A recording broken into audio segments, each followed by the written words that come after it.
What is going on, everybody? It is your boy and host of the Washington Brawl Podcast, Parker Hamlet, where we talk Washington football here at the Brawl Network.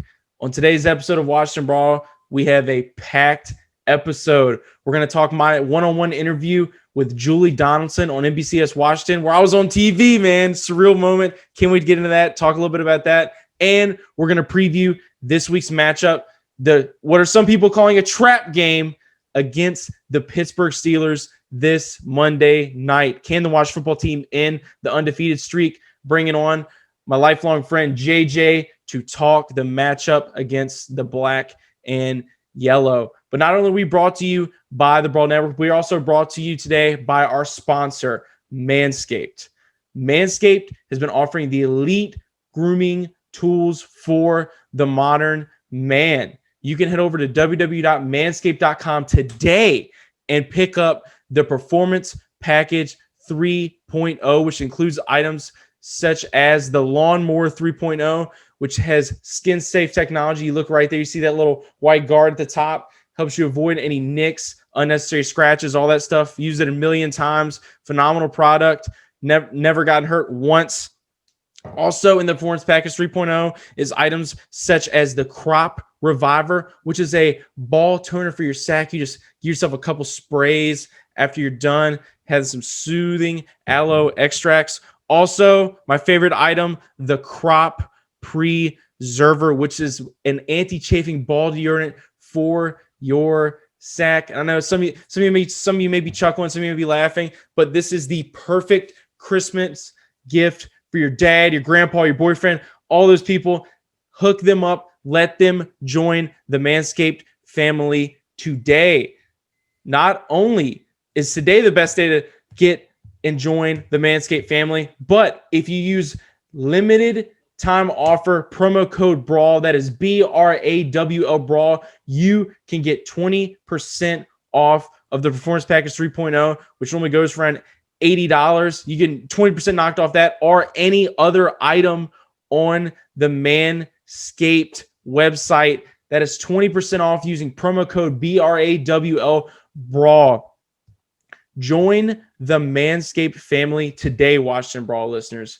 Your balls will thank you. Now, let's get into today's episode.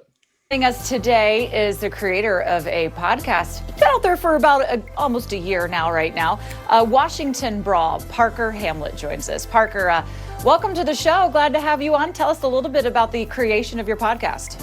No, Julie, thank you so much for having me on.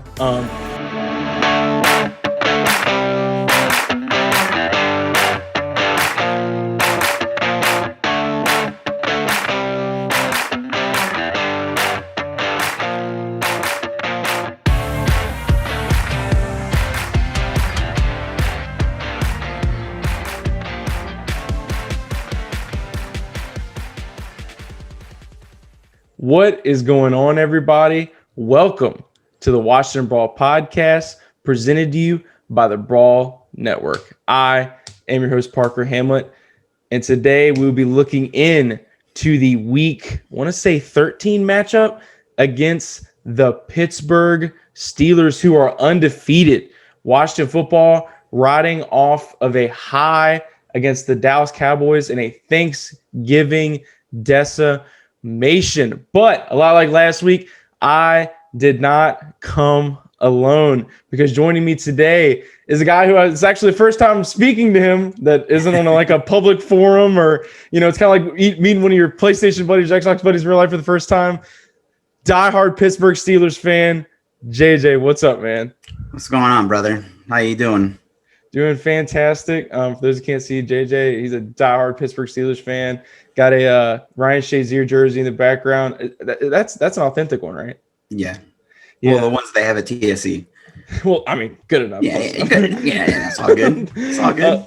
Yeah, but JJ's a diehard Pittsburgh Steelers fan, and anybody who's following the Pittsburgh Steelers this year knows that there's plenty to be excited about for the black and gold. So they're coming off of a pretty, I think we can both say, sloppy performance. Awful. Against the Horrendous. Baltimore Ravens. My boy RG3 Couldn't pull it out. Got pulled. Good old Trace McSorley almost pulled it out the bag. But brought on JJ so we could preview this Week 13 matchup. Undefeated Pittsburgh Steelers take on the 4-7 Washington football team. Before we get into that, it's been an absolutely crazy week for us here at Washington Brawl. It's on TV, something I never thought I'd be able to say in my entire life. Earlier this week, Julie Donaldson, the Senior Vice President of Media and Content for the Washington football team, the voice of the Washington football team, asked me to come on Washington Football Today. And I actually had an official interview, went on the show, talked about Washington Brawl, a completely surreal moment for me. Grew up watching NBCSWashington. You know, anybody who knows me knows I kind of started the podcast because the guys over to Watch Football Talk, Peter Haley, JP Finley, Mitch Tisler, Rich Chandler, all those guys. So it was an absolutely surreal moment for me to be able to go on there, talk to Julie about my podcast of all podcasts, and just an overall really, really cool moment. Hoping to have her on Washington Brawl very, very soon. Anybody who hasn't had a chance to check that out, go on Twitter, Instagram, Facebook, at the interview in its entirety. And thank you to everybody who's reached out, all the new followers, new subscribers, new listeners, Washington Brawl. If this is your first episode checking out, man, appreciate you guys tuning in. Thank you so much to Julie and everybody at NBCS Washington. Can't wait to keep working with you guys moving forward in any capacity that we can. Let's go and get into this trap game here, JJ. Oh man, we got the Washington football team. We're 4-7, taking on the Pittsburgh Steelers, who are 11-0, coming off of a short week. So, confidence level going into the game, JJ. Tell me where your head is. Oh man, honestly, I think the short week really messed with the Steelers in preparation, not knowing if they're gonna play the game. It could be postponed. So, I mean, I'm not sure we saw the best version of them. I mean, obviously not. But I'd feel pretty confident that we might make this competitive and not screw things up. But, you know, it's been our MO in these type of games. So we'll see. I don't think that it will come down to Washington football team beating the Steelers. I think it's going to come down to what almost happened against the Ravens, and that is the Pittsburgh Steelers beating themselves. You know, before we went on, we were talking about those 2 drop touchdown passes by Pittsburgh. You know, Deontay Johnson. I think you said James Washington was another one. This was the second ever Wednesday game since 1948, and it was just extremely sloppy by both sides. Robert Griffin III, who's made his first start in a while, shout out to RG3. He's got a soft spot in the fans of Washington football team fans. So he had a very sloppy first quarter, 2 interceptions. That first pick six of Joe Hayden, Steeler fans were on cloud 9 and out there, just kind of a stalemate. You could definitely see that both teams were not completely prepared heading into this matchup, especially Baltimore. They're down, I think, was it 17 players they had to pull up? Like 20, 21, 22. Yeah, somewhere around that number. Crazy. Absolutely terrible. They'd pull up guys from the practice squad just to dress them. But, I mean, one big reason that you can't count out the Pittsburgh Steelers other than the fact that they're undefeated is just the playmakers that they have across the board. Everybody knows I recently joined College Sports Network, Sidelines ND. Former Notre Dame Fighting Irish, Chase Claypool is having absolutely stellar rookie season. So, JJ, for those who aren't familiar with the Pittsburgh Steelers and their offense, defense, all across the board, kind of tell the Washington Brawl listeners what are some things that the Washington football team kind of needs to look out for in regards to the Pittsburgh Steelers and the things that have kind of gotten to this point where they're undefeated. Well, I think they're solid across the board with all their wide receivers. You have everybody. You have Chase, you have James, you have Juju. Like, all of them can catch. All of them are very physical. It's hard. They're hard to tackle. I mean, you have Eric Ebron too. Oh, God. A great tight end. What a pickup, man. Right? Like, I heard like a lot of bad things when we signed him. Like, oh, he can't hold the ball. I mean, if you watch the game, that's kind of evident. We had like a couple of drops, but other than that, man, like, he's great. Our running backs, I mean, they haven't been really productive this year. Don't know whether it's scheme or just play style. Maybe James Conner's out the door next year. Benny Snell showed up, but I mean, the running game leaves a lot to be desired. Then obviously Big Ben, great season so far. Like 2,800 yards, dude, 25 touchdowns. Like, like people are saying that he's like over the hill, washed up. Should have drafted a quarterback. But I mean, if you watch him, like that's far from the case. I don't think there's anything wrong with getting a contingency plan. That was something that a lot of people shame the Steelers for doing because of Big Ben's injury history. But for him to play the level that he's playing at the age he is right now, I mean, it's just he looks elite, man. And I mean, to me, this is a do or die year for the Steelers. Do you agree with that? Yeah, I think it's all or nothing. I mean, next year with the cap situation, like the team's gonna implode. You're gonna lose Bud. I mean, you already lost him for the season with a torn ACL, which is a killer. Yeah, you're gonna lose a couple of pieces, maybe Juju. Oh, I think Juju's at the door, man. You think so? Plenty of jersey swaps with him on Twitter. I know people get the talk, but I mean, at the end of the day, I think Juju's going to demand a big market, and I feel like it's safe to say like the Steelers are like wide receiver U of the NFL. Like you guys just live. Oh yeah, them, man. I mean, it's Deontay Johnson turned out pretty well, so I think it's going to be easier for Juju to walk out. And what a play by Juju at the end of the game! Oh my goodness, man! Just the stiff arm, arm. Oh my God. Yeah, dude, he's been doing that a lot more lately. This year you've noticed it a lot more. Like I said, he's a big physical guy. Kind of reminds people of Hines Ward in that aspect, where he's just tough. Pittsburgh's like just epitomizes a Pittsburgh Steeler. So that's just really exciting to see from him, man. Not just that, dude. I just Chase Claypool. You and I both watched him in Notre Dame. We're both really big fans of him. I was hoping the Washington football team would kick the can on and give him a shot. Really big body, physical. I mean, good as a runner as well. I mean, he can do anything you want him to do. I mean, what an arrival by him. I mean, did you anticipate just the level of play that he would bring to the Steelers from day one? No, man. That was a big surprise, dude. Like, just seeing him, like, his speed, his size, like, you notice it when he's next to all these cornerbacks. Like, he just looks like a grown-ass man running with children, man. Like, best way to put it. Yeah, and he, like, the way he, like, catches, like, he just plucks balls out of the air. Yeah, he's been great, man. Like, really took our offense to, like, another level. So I think everybody's just so happy with him. I mean, with the outlier, I think it was the Baltimore game. He has been absolutely dominant and pretty much everything possible. Just an absolute gift for the Pittsburgh Steelers. And like I said, they're like wide receiver in the NFL. It's not much of that surprises me. James Conner, not quite sure whether he's going to be ready for the matchup. Everybody knows he was placed on the COVID reserve list. Missed this matchup against the Baltimore Ravens. But Mike Tomlin had interesting comments when he was asked about why the team couldn't. I think you said it a lot better than I did. Can you kind of paraphrase? Oh, because we sucked. We sucked, man. He's right, man. Like as fans, like we have the standard that we like to see our team perform, and they just literally dropped the ball. It was just embarrassing. Like, I mean, also, okay, that begs the question.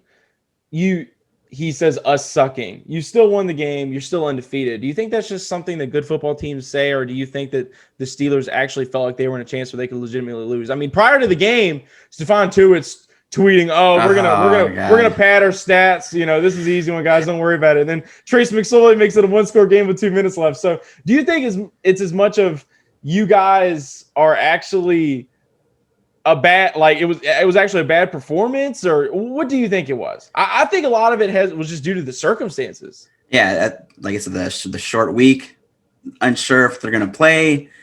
Like they're just gonna beat themselves, man. And especially like what you said, like Tuitt saying all that stuff. Like I just knew that. I was like, kiss of death right there. Like you just blew it for everybody. Who does that? Right? Like you're gonna sabotage your team, and then I think I kind of underestimated. The Ravens players. Like how are you losing to like a center that was like brought off the street, or all these other players? Like, what are you doing? Trace Smith, a 70-yard touchdown pass, man. Hey, Edmonds, don't disrespect Trace McSorley. Oh, dude, it was so bad. Oh man, I can't even wrap my head around it, man. Just embarrassing. A word, a moniker, something you hear a lot of people say when they're talking about this game between the Washington football team and the Pittsburgh Steelers this Monday, might I add, primetime slate, is trap game. Do you feel like this is a trap game for the Pittsburgh Steelers? Do you think that's kind of bullish? No, I don't think it's a trap game. I think it's just another game on the schedule that we have to play, man. And I agree with that, man. I really do. It's not that I don't think the Washington football team stands a chance. It's just that something that I see, and I know you'll agree with me on this, something I see a lot when people are talking about the Pittsburgh Steelers in 2020 is, oh, what a cake schedule. It's the National Football League, man. A win is a win. You ask these players, these coaches, if they rather have a sloppy win or go 0-16, 6-10, they're all going to say they're just going to be happy to come out with a W. It's great to see Mike Tomlin and this coaching staff holding themselves accountable for kind of a lackluster performance. But, you know, at the end of the day, it's just, I don't know. I could see what Washington football team fans are ecstatic about this. I am positive going into this matchup. Like you said, but not a positive thing for the Pittsburgh Steelers. But, you know, Bud Dupree down, possibly Steven Nelson, possibly going to miss matchups. You got Justin Lane in at corner. Short week, only 4 or 5 days to prepare. I just don't see this as a trap game either, and I can completely understand why you would say that. Right. Yeah, you said it all right there, man. Not too worried about some of those losses at corner. I mean, obviously losing Bud Dupree is going to be, I mean, it already is I just can't even describe it, man. It's just a huge loss. I mean, and it's crazy. We have Alex Highsmith. Go ahead. Oh, no, sorry. It's crazy to me because, like, I'm sitting here and, you know, it's always TJ Watt. You know, he's got 11 sacks, 33 QB hits, 17 TFLs, all 3 number 1 in the NFL. Those are great numbers. TJ Watt is an absolute force, and he's honestly what I'm most worried about the most because, you know, we got Morgan Moses returning right tackle, Cornelius Lucas returning at left. So, I mean, we're turning to full strength, but when you're dealing with a guy like TJ Watt, that's an absolute headache. So not just have to deal with TJ Watt, but have to deal with Bud Dupree on the other side as well was going to be an absolute nightmare. So I think that alone is going to help out the Washington football team astronomically. But TJ Watt himself, man, is just a game wrecker. You know, I mean, just coming straight to the NFL, he's been an absolute problem. You know, he's in Defensive Player of the Year territory, man. He really is. The Steelers are also in a position where they can clinch the division if they defeat us and the Browns lose. And the Browns are also in a pretty unfavorable matchup against the 8-3 Tennessee Titans. But with this entire COVID situation with the Ravens and Steelers, you know, I kind of like what Harbaugh said. He said, we did our best. We didn't bat 1,000. Nobody did. You can't bet 1,000 against this thing. But I think our response in terms of our effort was a perfect effort. And, you know, people are going to sit here and talk about how sloppy the game was and vice versa. To me, the Ravens played the Steelers very tough last time. And just with the way the Baltimore Ravens have looked this year, JJ, I can't really say that having Lamar Jackson or RG3 in at quarterback makes that much of a difference. Is that kind of a crazy thing to say? I mean, this Ravens defense has looked kind of rough. It really has. Oh, man. Well, I mean, I don't know. Lamar Jackson was the MVP last year, but it's been rough though, man. It's been rough. I mean, he destroyed us. I mean, he destroyed the Washington football team, but it's just everything looks so predictable. I mean, what are your thoughts on that as from a Steelers fan's point of view? Do you think if Lamar Jackson plays in that game, the Ravens win? I don't know. I think they still lose. I mean, they're still missing their 2 running backs as well. But I mean, I think we haven't figured out. Honestly, yeah. They ran a lot, but I mean, we, like Tomlin said, like, we don't fear him. Like, the guy can't. I don't think anyone does anymore. Right. Like he was saying, like you were saying, like, oh, the defense doesn't know our plays. Like, dude, audible. Like, that's your job as a quarterback. Like, you have to, and also you have to make the throws, man. Like, that's what they're paying. They're going to pay you for, like, to make the throws. Like, the thing about him is that, like, we know that he can't make the game-winning pass. Yeah, you just can't. And like Ravens fans are gonna be all mad, like, oh, that's not true, blah blah blah. Like, dude, watch the games. Just watch the games. Like, if the Ravens fall behind, like, and he has to be the one to bring him back, it's just not gonna happen. And that is the difference between him and the Kansas City Chiefs is that he right. I think the best throw he made all this season was against you guys earlier in that first matchup. And I was honestly stunned he made that throw. And great point by you. He is, you know, the reigning MVP of the National Football League. And how he played last year was absolutely astounding. But, you know, you get a year of tape, people are going to start figuring out. And, you know, there's a reason that I drafted the Pittsburgh Steelers defense in like pretty much all of my fantasy leagues.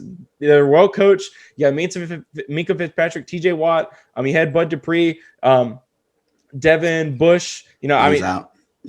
He's out too? Yeah, he tore his ACL against the Broncos. Oh my God, man! I know. But Spillane's been filling in nicely. Absolutely. We were expecting a huge drop off, but hasn't been too bad. But obviously, you can't replicate Devin Bush's athleticism, instincts.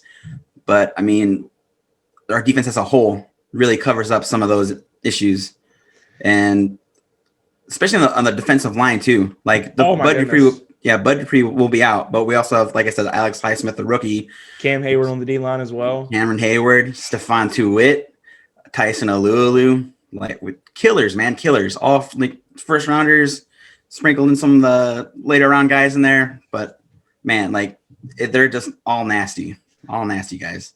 Yeah, and that defense plays hard-nosed football, and they get after the quarterback. I'm going to be kind of, as usual, I'm going to be grimacing when Alex Smith takes any kind of contact throughout this game. So some keys to victory. James Conner out. They're kind of having to rely on Jalen Samuel. I can't remember the other guy's name. I think McFarland. Yeah, Anthony McFarland. Yeah, he caught a couple passes. Yeah, he looked pretty good. Benny Snell looked really good, especially in the game. A couple really hard runs.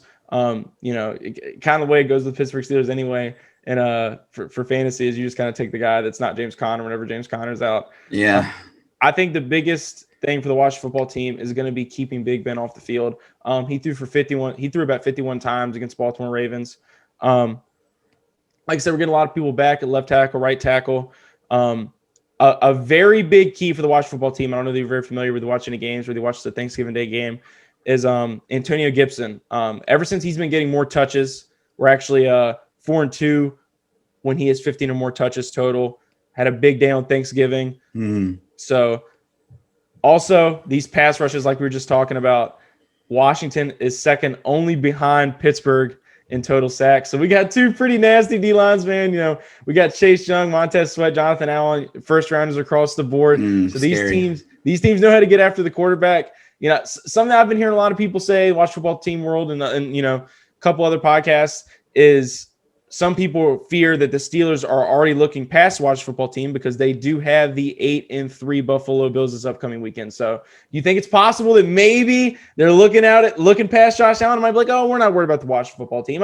If Stephon Tuitt thinks that of the Ravens, then what does he think of the NFC East? Well, I think Tomlin probably ripped into them. Their teammates probably said something.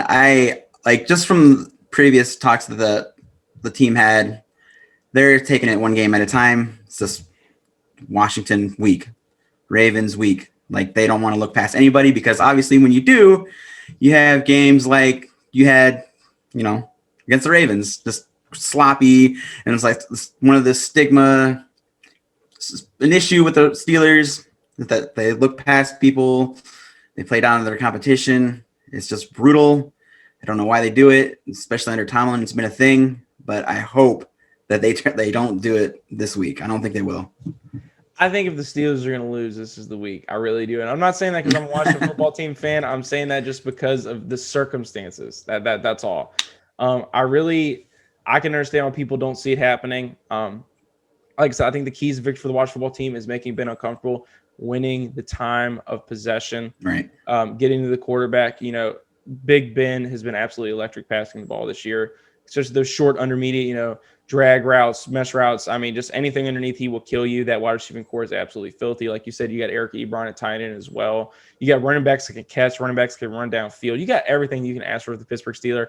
I do not care if you're listening to this podcast and you think that being 11-0 is not a feat. They earned absolutely every win that they had, and the Washington football team is going to have to come with them gun blazings in order for that to happen. But this Monday's matchup between the Washington football team and the Pittsburgh Steelers, tell me who you got, JJ. Tell me some bold predictions. Tell me where your head is, man. Lay the gauntlet out. All right. I think let's start on defense first. I think Cameron Hayward will have one sack. I just think all the D linemen are going to eat, man. They're all going to just get after Alex Smith. They're going to hit him. I think Minka will have a pick six. I can see that. Yeah. I don't think you guys are going to get a lot of yards, to be honest. I can agree with that. I think Gibson's a good runner. He has, I think he can beat us on the outside, but I just don't think that you guys have the firepower to keep up, man. It just depends on if the Steelers, just depends on them. Like you said, like they have to play, they have to execute. They can't beat themselves. The receivers have to catch. I mean, it's Steelers' game to lose. Exactly. Their biggest enemy going into this is themselves. Like you said, the Washington football team, this is going to be a game where they have to come out and score at least 35, 40 points, and that is not the team that we're dealing with right now. This defense is going to have to play out of its mind. I just don't see Alex Smith and company being able to keep up with him if this becomes a shootout. You're going to need the Steelers to come out and not be clicking on all cylinders. So I take it your bold prediction is that the Pittsburgh Steelers are going to force how many turnovers? Like, put a cap on it. I want to say 4. 4 turnovers. Oh, yeah. 4 turnovers. Yeah. TJ Watt's going to have a forced fumble eventually, and I think it's going to be against Alex Smith. I can completely see that. Just don't hurt him too much, man. Score prediction. Who you got? I'm going to say Steelers 28, Washington 13. Okay, I see. I like that because that means that you guys are going to pull ahead probably kind of early, and we're going to do what we do and kind of stick around in the third and fourth and put enough points on the board where it's not too embarrassing. Right? Yeah. I would not be a man of my word if I didn't stick to what I've been telling people when I haven't been on the mic, and I firmly do believe that the Washington football team is going to win this game on Monday. And that is not why I brought you on. I didn't bring you on just to rub that in your face. You're a very well-versed Steelers fan. I think nationally they're not getting enough respect. In my opinion, when you're the type of team that when your biggest enemy is yourself, that kind of is a test to the coaching staff and how much of a feat that the Steelers really are, what 2020 has been for them so far. I think if they're going to lose a game, this is it, but this is the only game I can picture them losing just due to the circumstances of them having to play on Wednesday and then play on Monday. Washington football team is terrible in those main primetime matchups. It's just it never fares well for them, especially against the Pittsburgh Steelers. Actually, the last time we played you guys wasn't prime time, and AB was twerking in the end zone over Rashad. Yeah, I remember that, man. Absolutely humiliating. And I think the Steelers are actually better than they were that game. So that does not fare well for the Washington football team. My bold prediction for this Monday's matchup is that the Washington football team will have 2 defensive touchdowns. I think one will be a fumble 6, and the other will be a pick 6. The Washington football team does they may not lead the NFL in sacks, but they do have the number 1 pass defense in the National Football League. And I think that is going to make things a little bit harder on Big Ben. But the key to this victory is keeping Big Ben off the field. My prediction, Washington 27, Pittsburgh 24, last second field goal. Washington football team wins the time of possession game and squeaks out a win. It's ugly. It's not going to be pretty, but like you said earlier, with all 11 of the Steelers wins up to this point, a win is a win. So we'll see how it goes. Not too sure how it's going to go, man. We're liable to get blown out now that I had any form of hopes and aspirations for the team, but it's going to be an interesting thing to see moving forward. Right. So JJ, tell people they can find you, man. It's been an honor bringing you on. It's been awesome. Finally get to talk to you, man, about some football. Right. You can find me on Twitter at the Luchador Kid. I mean, I just post nonsense, nothing too exciting. But yeah, man, I'm so happy to be here, dude. Like, just talking to you for the first time, it's just crazy. Like, just watching you from where you started to where you're at now, man. Like, it's just been an amazing journey to see. I'm so proud of you, man. JJ is an OG, man. He's a day one. He's been a Washington Brawl listener since day one. With no listeners, no sponsors, no nothing. JJ was there since day one, man. So, I had to get him on the show. Hopefully once all this COVID craziness over with, man, we can finally meet up. Maybe if the Steelers watch and play again down the line. Maybe go bar, get a drink. We'll make it happen, man. We'll make it happen, man. We were talking about it this year, actually. Remember? We were talking about meeting up in the game, but yeah, I was actually talking to my buddy Burrows. He lives in the UK. He was going to come across the pond, but just all this crap, man. But like I said, I really, really appreciate your support, dude. I had to let you come on the show. You've been a day one, and like I said, brother, I appreciate you, man. So yeah, yep. You can find him at Luchador Kid. As far as Washington Brawl Podcast is concerned, you can find us on Instagram, Facebook, Twitter, all that good stuff at Washington Brawl. Make sure you head over to www.brawlnetwork.com, pick up our latest Washington Brawl merchandise. read our latest pieces. And, if you're a Steelers fan, Cowboys fan, does not matter. We have a Brawl account for you, so make sure you head over there and check them out. Our Washington Brawl Madden 21 Game of the Week series is officially returning next week because your boy got a PS5. It's right beside me. Not going to grab it, but here's some games. Got the good old Cold War. Got the good old NBA 2K21. Got the good old Spider-Man. Got Madden on there as well. So we're bringing that Twitch series back. Dev is eager for another ass kicking. I really don't know why. PS5 story. So before we go off here, I got to tell you this. So had everybody hit me up, where did you get one of these things, man? What's going on? What's going on? I actually, as sketchy as it sounds, I met a scalper like 3 hours away from my house. A lot of people were like, that's kind of sketchy, man. You're going to get robbed. You're going to get this. You're going to get that. Yet all these guys are like, oh, well, I can send you a confirmation code, just Venmo or PayPal. Do you actually know anybody that's bought off on any of these scalpers during any of this, JJ?